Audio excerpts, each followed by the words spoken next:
Welcome to the Slop Farm. Enjoy the video. You begin by securing access and building a clear container. First, confirm you have owner or edit permissions so you can create content and set policies.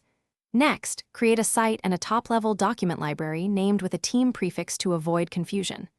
Add metadata columns, project, status, due date, department, because folder chaos is avoided when files are tagged. Once done, set a default view that filters active items, and make sure versioning is enabled to capture edits automatically. You now organize and automate to scale collaboration.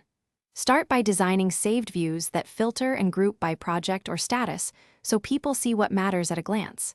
Then add Power Automate flows for approvals, notifications, and regular cleanups. This reduces manual work and enforces process. Implement content types and retention labels to classify files and apply governance consistently. Make sure permissions inheritance is deliberate. Break it only when necessary to protect sensitive. You finish by locking in usability and preparing for issues.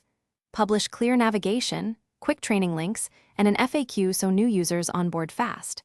Encourage using alerts and recommended views, and require checkout for height change documents to avoid overwrite conflicts. For troubleshooting, start with simple diagnostics. If sync or access fails, clear the OneDrive/SharePoint cache, re-authenticate your account, and inspect file names and path lengths. Long paths often break sync. If problems persist, review permission inheritance and recent flow runs to find the root cause.